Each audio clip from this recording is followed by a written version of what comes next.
વડોદરા જિલ્લાના પાદરાના ગંભીરા બ્રિજની તાજી દુર્ઘટના પછી હવે અમદાવાદના ભાટ સર્કલ નજીક સુગડ ગામ તરફ જતા સાબરમતી નદી પરના બ્રિજ પર પણ જોખમના વાદળો મંડરાવા લાગ્યા છે।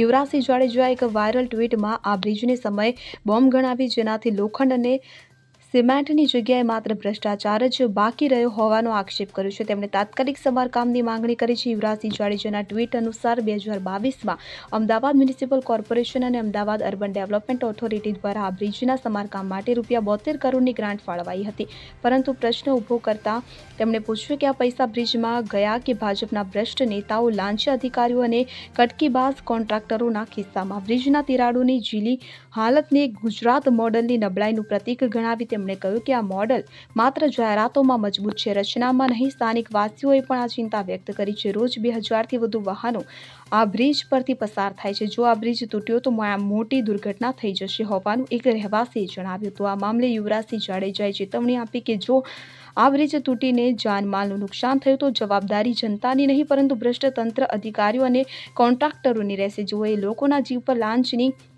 દિવાલો ઊભી કરી છે। એમસી અને ઓરડાના અધિકારીઓએ હજુ સુધી કોઈ જવાબ આપ્યો નથી। વિપક્ષી નેતાઓએ આ મુદ્દે તપાસની માંગ કરી છે। નાગરિકોને અપીલ છે કે આ જોખમી માર્ગ ટાળે અને સરકારને દબાણ કરે। આ ઘટના ગુજરાતમાં માળખાગત સુરક્ષા પર નવા સવાલ ઊભા કરે છે। નમસ્કાર, જય હિન્દ, જય ભારત। હું યુવરાજસિંહ જાડેજા। અત્યારે હું ભાટ સર્કલથી આગળ જે સુગડ ગામ જાય છે ત્યાંના બ્રિજ ઉપર ઊભો છું અને આ બ્રિજ ઉપર ઊભો રહી છે ને તમે જોઈ શકો છો કે આ બ્રિજની અંદર અત્યારે વર્તમાનમાં સળિયા દેખાઈ રહ્યા છે।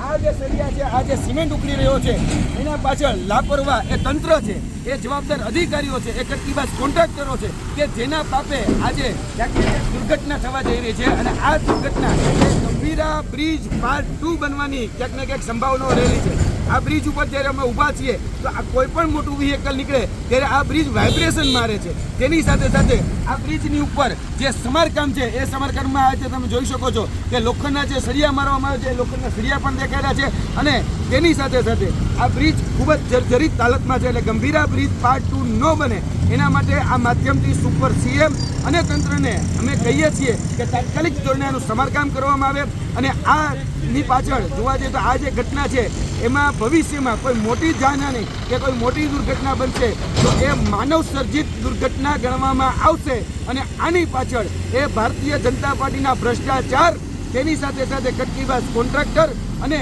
જે અધિકારીઓ છે જેને આ મિલીભગતથી આની પાછળ જે પૈસા ફાળવવામાં આવ્યા હોય એમાં જે કટકી કરી છે જવાબદાર લોકો રહેવાના છે।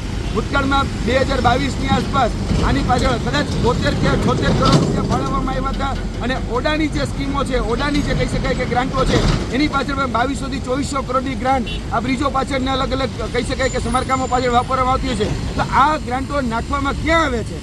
આ ગંભીરા બ્રિજ પાર્ટ 2 ન બને એટલા માટે એક જાહેર જનતા તરીકે અમે સરકારને આ માધ્યમથી વિનંતી કરીએ છીએ કે તાત્કાલિક ધોરણે આ બ્રિજનું સમારકામ કરાવવામાં આવે, નહીતર ભવિષ્યમાં ગંભીરા બ્રિજ પાર્ટ 2 હોય, મોરબી બ્રિજ પાર્ટ 2 હોય કે આવનાર દિવસોની અંદર કોઈ પણ મોટી જાનહાનિ થાય તો જવાબદાર ફક્ત ને ફક્ત ભ્રષ્ટ ભારતીય જનતા પાર્ટી, તેના મળતિયા, તેના અધિકારીઓ અને તેના કટકીબાજ કોન્ટ્રાક્ટરો જ રહેશે।